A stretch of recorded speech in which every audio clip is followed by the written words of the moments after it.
Hello दोस्तों, fin ideas में आपका स्वागत है। आज हम समझेंगे कि रिटेल इन्वेस्टर्स के लिए इंडेक्स का कॉन्सेप्ट जरूरी क्यों है। इंडेक्स के अंदर में तो इंडिया की टॉप 50 कंपनीज जिनके वैल्यूएशन बहुत बड़े हैं, जिनके प्राइस बहुत ज्यादा है, वो कंपनीज आती हैं। और रिटेल इन्वेस्टर तो बहुत छोटा सा पैसा इन्वेस्ट करने के लिए मार्केट में आता है, तो उनके लिए इंडेक्स किस तरह से जरूरी होगा। उसकी जगह क्या वो इंडिविजुअल कंपनियों में अपना काम कर ले तो उनका काम हो जाएगा।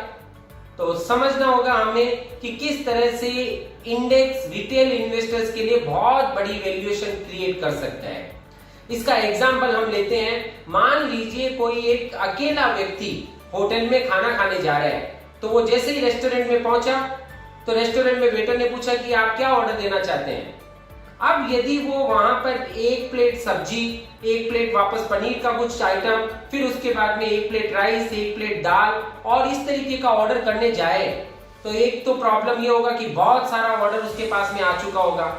खाना खाने के लिए उसे रोटी, सब्जी, दाल सब चाहिए। अब ये सभी चीजों का ऑर्डर करने में उसको कॉस्ट भी बहुत लग गई होगी, तो बहुत ज्यादा कॉस्ट भी पे की, बहुत ज्यादा वेस्टेज भी हुआ, उसे खुद को कंटेंटेड या उसको खुद को सेटिस्फाइड फील भी नहीं होगा। द सेम वे जब हम इन्वेस्टमेंट्स करने जाते हैं तो हमें इन्वेस्टमेंट के अंदर में भी अलग अलग सेक्टर के शेयर्स लेने का मन होता है, अलग अलग थीम के, अलग अलग वैल्यूएशंस के शेयर्स लेने का मन होता है। और यदि मैं वो सभी शेयर्स को खरीदने जाऊं तो मेरे पास में उतने पैसे ही नहीं होते हैं, तो मैं वो पोर्टफोलियो बना ही नहीं पाता हूं। तो उसके लिए इंडेक्स बहुत ज्यादा मदद कर सकते हैं। इंडेक्स इंडिया के टॉप 50, उसके बाद के टॉप 50, उसके बाद के 150 ऐसे अलग अलग इंडेक्सेस बने हुए हैं। तो यदि मुझे चाहिए कि मैं एकदम डिफेंसिव, एकदम सेफ स्टॉक्स में काम करना चाहता हूं, शायद मैं लार्ज कैप को चूज कर लूंगा, मीडियम लेवल के लिए मैं मिड कैप इंडेक्सेस को चूज कर लूंगा, और स्मॉल कैप के लिए मैं स्मॉल कैप इंडेक्सेस को चूज कर लूंगा। तो जिससे मुझे मेरी थीम के हिसाब से जो पसंद हो वो सभी शेयर्स मिल जाएंगे। अब क्वेश्चन आता है, तो ये मिलेंगे कैसे? तो वहां पर जब वो व्यक्ति रेस्टोरेंट में ऑर्डर कर रहा था और उसे इंडिविजुअल एक एक डिश को ऑर्डर करने की जगह यदि उसके वहां पर एक बुफे थाली का कॉन्सेप्ट होता रेस्टोरेंट में, और उन्होंने बुफे थाली ऑर्डर कर दी होती, तो उसके अंदर उस थाली में रोटी, सब्जी, दाल, कड़ी सब चीज ऑटोमेटिकली आ चुकी होती, तो उसे बहुत कम पैसे के अंदर में उसे जितनी क्वांटिटी की जरूरत थी उतनी क्वांटिटी वाली सभी चीजें एक साथ मिल गई होती, तो बुफे थाली उसके लिए खूब काम कर सकती थी। The same way index portfolio की बुफे थाली है। निफ्टी 50 इंडेक्स इंडिया के टॉप 50 स्टॉक्स का टोटल कॉम्बिनेशन है। तो उसमें टॉप 50 स्टॉक्स के इंग्रेडिएंट्स आ चुके हैं। बहुत सारे ऐसे म्यूचुअल फंड्स हैं जिन्होंने ये इंडेक्स फंड्स को लॉन्च किया हुआ है, और इन इंडेक्स फंड्स को उन्होंने ETF के माध्यम से एक्सचेंज में लिस्ट किया हुआ है।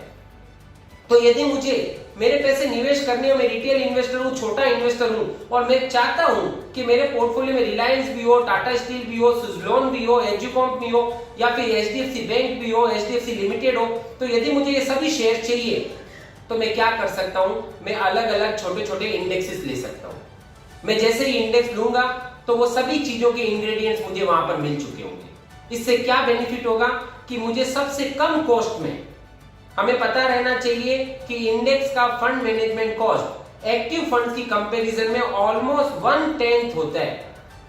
नॉर्मल जो फंड जहां पर 50 पैसे से 1% जितना फंड मैनेजमेंट चार्ज लगाते हैं, यहां पर उसी फंड मैनेजमेंट चार्ज के अंदर में 5 पैसे से 10 पैसे में ये काम हो जाता है।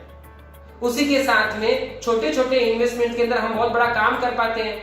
इंडेक्स फंड्स को जब हम इक्विटी मार्केट में ट्रेड करते हैं तो वहां पर हमें कोई भी तरह का STT नहीं लगता, और ये बहुत इजी टू ट्रेड है।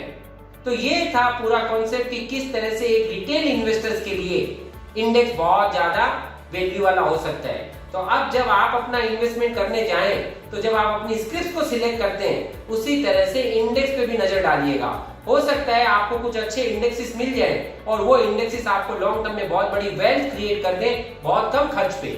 उम्मीद करता हूँ ये वीडियो आपको पसंद आया होगा। यदि वीडियो अच्छा लगा है तो इसे लाइक करना ना भूलें और हमारे चैनल को सब्सक्राइब जरूर करें। फाइनेंशियल फ्रीडम पाने के लिए व्यक्ति को जिस तरीके के ज्ञान की जरूरत होती है उससे रिलेटेड लगातार हम वीडियोस बनाते रहते हैं। तो उम्मीद करता हूं बहुत जल्दी आप और हम सभी फाइनेंशियल फ्रीडम पाएंगे। Thank you.